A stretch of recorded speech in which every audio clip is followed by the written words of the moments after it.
President Trump is working to make America energy dominant, declaring October National Energy Dominance Month, recommitting to his campaign promise to drill, baby, drill oil production, reaching new highs with more than 13.5 million barrels being produced per day in June and July. Joining me now, Americans for Energy Dominance Chairman Sam Romain. Sam, it's great to see you, and we certainly have seen a resurgence for the energy industry this year. That's right. Yeah, no, it's good. The American Energy Dominance Month is really this administration's commitment to American-made energy, cutting the red tape, expediting production, because we have a country to power. Advanced manufacturing. Your last segment talked about AI chips and manufacturing. We need all the power we can get right now. Actually, I'm glad that you brought that up, because that has been a concern. You know, from an investment perspective, those ancillary plays with regards to the AI build-outs, these facilities, has been another remarkable Wall Street story. But from a Main Street perspective, how concerned are you that there is not going to be enough energy capacity to power up these data centers? Yeah, well, I'm actually very concerned. The reality is that energy for the first time is experiencing unprecedented load growth. And it's actually going to become a very strong campaign talking point. You look at New Jersey, it's one of the #1 issues at the kitchen table that these candidates are having to figure out, how do we address it? And you have one candidate talking about what I call a socialist price freeze, and another candidate talking about actual solutions and unlocking American energy. And that truly is all of the above that makes sense without having to subsidize it. Let the free market do free market things, but it is becoming a big issue. And the reality, too, is that we are in an AI arms race with China, and so we have to figure it out. Well, I'm glad that you brought up the issue of New Jersey, because that has become such a political hot-button issue. In particular, we've got some races coming up in less than 2 weeks.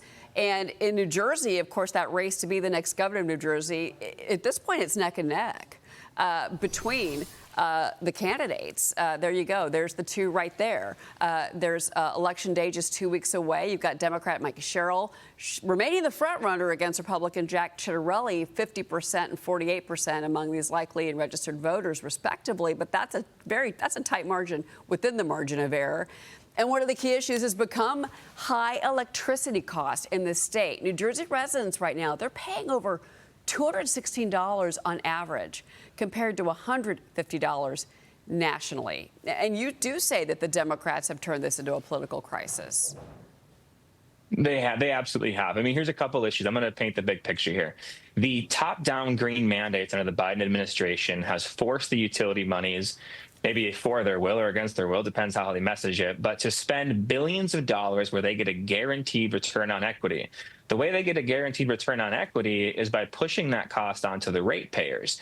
And so the top-down mandates have pushed that cost onto ratepayers, spurred additionally by the AI data centers. You have a crisis on your hands, and there are solutions that exist. Let's just go back to 2018.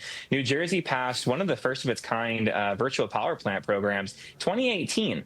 To this day, it is still not live. Now, you compare that to Texas, where they said, we want a virtual power plant program. In 9 months, they launched the program equal to, I think, about 6 gigawatts of power, launched it, and it's profitable in 9 months. This is a policy issue. Absolutely. Well, I mean, I think that, too, specifically in the New Jersey race, what we've seen is that a lot of these policies came from Governor Phil Murphy of New Jersey. And again, it was about climate change. It was about wind farms. It was about solar.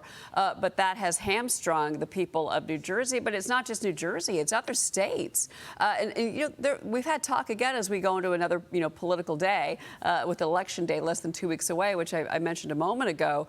What you have is it's also happening in New York State. It's happening in Connecticut. It's happening in other parts of the country.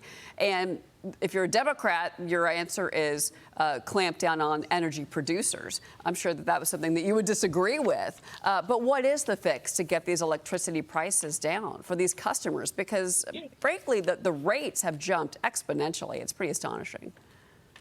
Yeah, it is. And it's very disappointing to see what's going on. Here's the reality is that the Democrats are for green energy for the utility companies. They don't mind solar farms, but they certainly don't want you to go solar and unplug from the grid. That breaks the system. Now, you look at red states like Texas and Florida. some of the top two producing residential solar states where they're allowing people to unplug from the grid and generate their own power, have their own battery backup for emergency management. If the grid goes down, you're okay. You got a battery. But they don't want that in these blue states. They want the utility to have the solar. They want the utility to have the batteries, but they do want you to pay for it. Don't be mistaken. Sam, Romain, it's great to have you on the show, and it's such an important issue. Thank you.